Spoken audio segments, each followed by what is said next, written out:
ಇನ್ನು ಮಾಜಿ ಮುಖ್ಯಮಂತ್ರಿ ಬೊಮ್ಮಾಯಿ ಅವರು ಕೂಡ ಈ ವಿಚಾರಕ್ಕೆ ಸಂಬಂಧಪಟ್ಟಂತೆ ಮಾತನಾಡಿದ್ದಾರೆ. ಬಸವರಾಜ ಬೊಮ್ಮಾಯಿ ಅವರು ಉದಯಗಿರಿ ಗಲಾಟೆ ಹಿಂದೆ ಕುಮ್ಮಕ್ಕಿದೆ, ಯಾರ ಕುಮ್ಮಕ್ಕು ಇದೆ ಅನ್ನೋದು ಸದ್ಯದಲ್ಲೇ ಗೊತ್ತಾಗುತ್ತೆ ಅಂತ.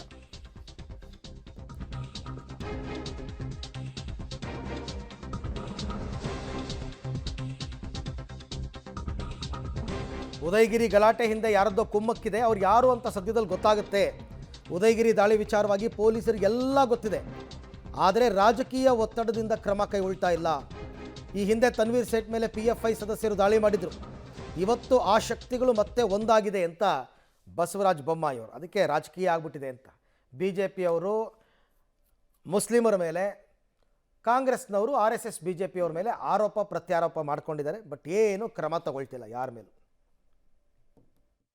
ಆಗ ಹುಬ್ಬಳ್ಳಿ ಪೊಲೀಸ್ ಸ್ಟೇಷನ್ ಮೇಲೆ ದಾಳಿ ಆಗಿರೋ ಕೇಸನ್ನು ತಗೊಂಡು ಸಮಾಜಘಾತಕ ಶಕ್ತಿಗಳಿಗೆ ಪ್ರೋತ್ಸಾಹ ಸಿಕ್ಕಿದೆ. ಪೊಲೀಸ್ ಸ್ಟೇಷನ್ ಮೇಲೇ ದಾಳಿ ಮಾಡ್ತಾರಂತಂದರೆ ಅವ್ರಿಗೆ ಯಾವ ಕುಮ್ಮಕ್ಕಿರ್ಬೋದು, ಯಾವ ರಾಜಕೀಯ ಬೆಂಬಲದಿಂದ ಮಾಡ್ತಿರ್ಬೋದು ಭಾಳ ಸ್ಪಷ್ಟವಾಗಿದೆ.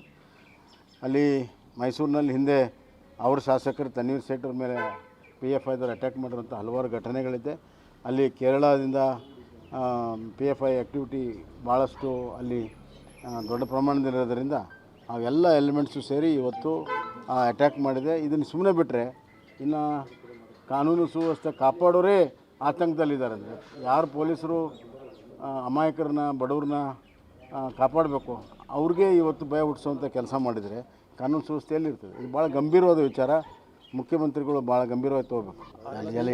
ಎಲ್ಲ ಮಾಡಬಾರ್ದು ಎಲ್ಲ ಕೆಲಸ ಮಾಡ್ತಾಯಿದ್ದಾರೆ. ಪೊಲೀಸರ ಗಮನಕ್ಕಿದೆ, ಅವರು ಕ್ರಮ ತೆಗೆದುಕೊಳ್ಳೋ ತಯಾರಿದ್ದಾರೆ. ರಾಜಕೀಯ ಒತ್ತಡದಿಂದ ಆಗ್ತಾಯಿಲ್ಲ ನೋಡಿ. ಅದೆಲ್ಲ ಸುಮ್ಮನೆ ಈಗ ಸ್ಪಷ್ಟವಾಗಿ ಯಾರಿದ್ದಾರೆ ಅಂತ ವಿಡಿಯೋದಲ್ಲಿದೆ. ವಿಡಿಯೋದಲ್ಲಿ ಅಂಗೈ ಹುಣ್ಣಿಗೆ ಸಾಕ್ಷಿ ಬೇಕಾ? ವಿಡಿಯೋದಲ್ಲಿ ಇದನ್ನು ಆ್ಯಕ್ಷನ್ ತೊಗೊಳ್ಳಿ.